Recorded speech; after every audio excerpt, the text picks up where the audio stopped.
Hi, my loves. Okay, so we're still doing the standards work, and I know that, and you guys can do that, and we're going to keep working on that. But the next piece is going to be relationship with money.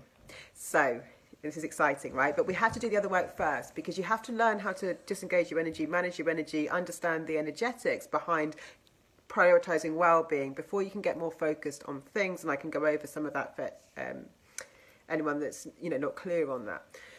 So our relationship with money, and it is a relationship. People talk about money mindset, but I don't like that so much because I think we have to understand we're in relationship with money. And a lot of us as spiritual entrepreneurs or just spiritual people have had, as we know, I suppose, a bit of a distaste for the material world, right? Because of some of the things that it's created, like capitalism and, exploitation and whatever.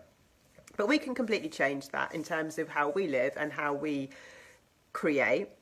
And our relationship with money is fundamental, isn't it? Because money is the thing that lets us really have freedom and do anything in our lives, right? So it's really time to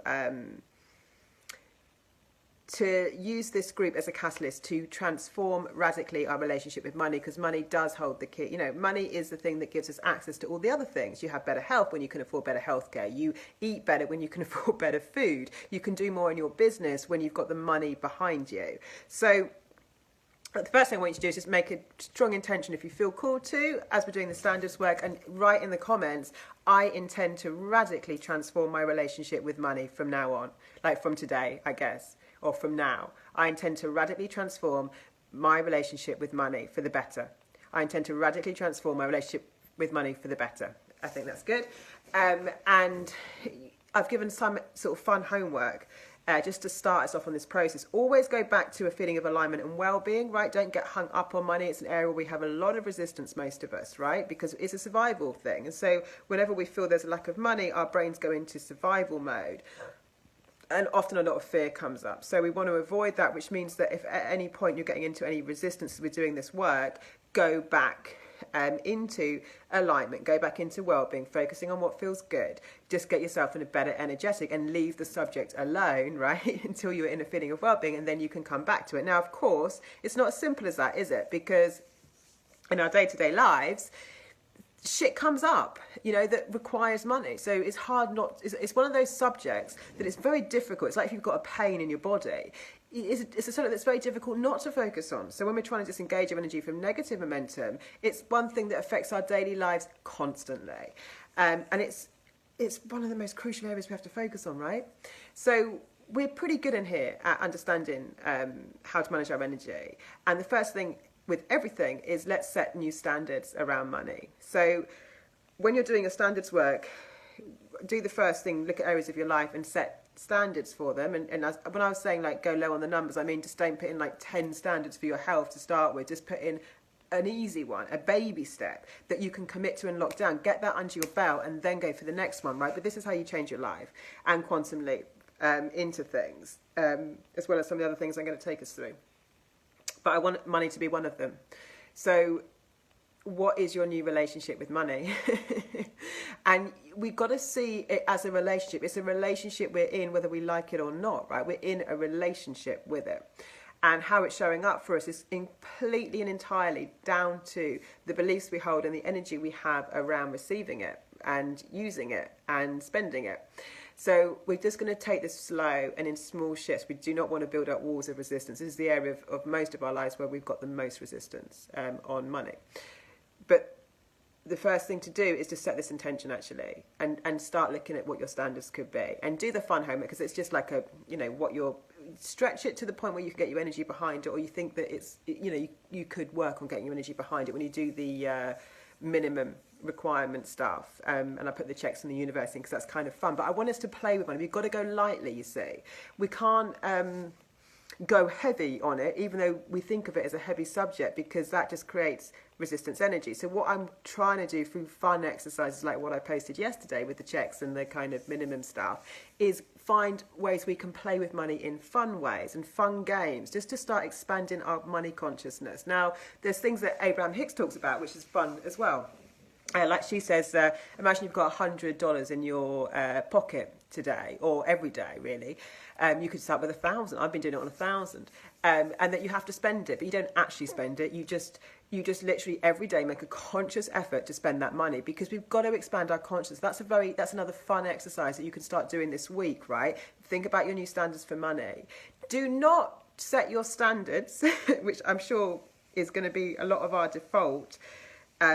Like with what I was saying before about how we set our visions from the place of problem. So I don't want you to set your standards because you think you've overspent, or you shouldn't be in debt, or you shouldn't have something on a credit card. So don't make your... So say you've bought like certain things on credit cards and you're in a bit of negative energy about that, right? I do not want you to set your standard about, I will not spend money on clothes so much. That's not what I'm asking you for. I want an expanded version of your relationship with money, which means you've got to look at everything that you spent as a great thing to do. Even debt is a great thing to do, right? It's just money that you're going to pay back later. You've got to see money easier, easier, and be easy with what you've spent. You didn't make a mistake on anything that you've ever spent in your entire life, right? The only thing was you may not have allowed enough money to come in to support you fully, right, in your next thing. So you've got to see it as you can't make a mistake with money because money is always available, and that's where we're going to get to. But for now, we're just going to play lightly and do fun things. I want you to write, I intend to radically transform my relationship with money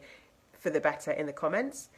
Stay open to all ideas and possibilities, right? Don't get too fixed on how this has to come in. I want us to stay loose and easy and fun with it, and we're going to play with it, and we're going to expand our money consciousness. I want us to intend as a collective, because there's a collective energy in this group, right? It's very powerful. So I want us to intend for each other as well, right? So set the new standards around money, which is expanded, not chastising, all about like, you know, I choose to allow, you know, money to come in easily to my life. I choose to feel good at everything I spend. I choose to revel in the beauty of the fact that we have money. I love the fact that there's money. You know, like just different standards for how you approach money, how you treat money, how you care about money, how you are going to talk about money, because a lot of us talk very negatively about money, right? So I want you to think of money as your boyfriend, like literally your boyfriend, like in terms of, I want us to have a bit of a romantic, light, easy, playful relationship with money, not take it so seriously, because by doing that we change the energetic, right? So if it was my boyfriend, I wouldn't call him like, you know, I wouldn't be nasty about him, I wouldn't be like resentful, I wouldn't want to be. A boyfriend that you like, that you want to play with and you want to be happy with and you want to be romantic about.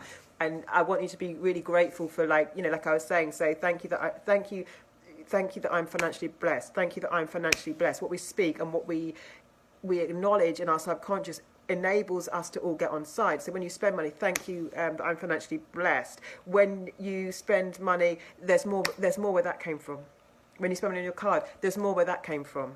Don't, you know, because our scarcity is going to go, oh my God, and you might not have enough money for this and this and this and this. So you want to go, there's more where that came from. There's more where that came from. Make these statements. Just keep it simple for now, but start making positive affirmations. Now, on the Catherine Ponder work that we've done before in here about money, that I'm a big fan of, as you know, it's really powerful work, right? And we'll incorporate some of that in here, in this segment. But she talks about getting definite about prosperity. And she says, when you get definite about prosperity, prosperity gets definite about you. And when we get definite about anything, we call it in our energy, right? So I want you to get definite about your financial situation improving. I want you to get definite about having a fantastic relationship with money. I want you to really take note, like I said on the standard stuff, of where you get into negative thoughts around money, like what goes through your head, what comes out your mouth, right?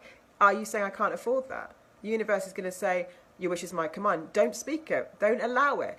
Question the thought. If you don't have to lie to yourself, because that can cause resistance, but what you can say is, I'm willing to find a way to pay for that, or I'm willing to be able to afford that soon. I'm willing to be able to buy that soon. That is available to me. I know it's available to me on some level. I know I'll be able to have something like that. I know I could have something like that. You know, just be gentle in the kind of soothing yourself into a better mindset, because soon it will just be the way you think. So it's not about lying and going, oh, there's an Aston Martin, I can afford that, right? Because I know I can't afford that right now today. But I could say, I'm looking forward to a day when I can get something like that. I'm looking forward to being able to have that. Get definite about it. I'm looking forward to being in a position where I could buy something like that. You know, that's an easier statement, but it helps get your energy behind things. I'm willing to believe that that could be mine one day. I'm willing to believe that I could eat out 3 times a week. I'm willing to believe that I could have all the clothes I wanted. I'm willing to believe that there is a way for money to be easy for me. So it's just different language, but you get mindful on what you're currently saying. And you get very definite about reprogramming what you're saying about money, right? And your fear is going to go, oh, but if I get really comfortable and easy, then I'm going to start spending on things. Yes, you are.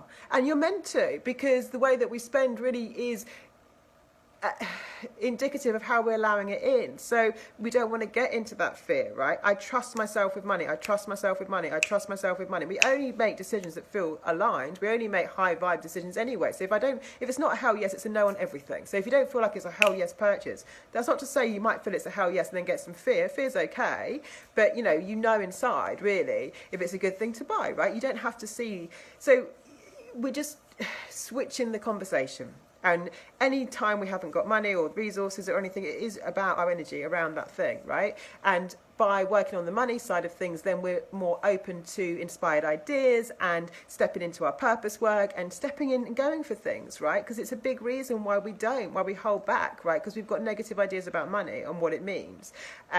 So we're going to start, before we go into some sort of deep healing stuff on it, we're going to start just by these light, playful, fun ways. The first thing we're going to do is make it our friend and be very light and playful around it, right? Just find small ways, like those little checks. They're fun, right?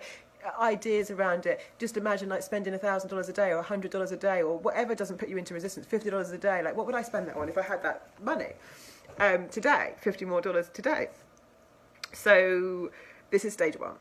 It's going to get deep, but this is stage 1. Have a great day, guys.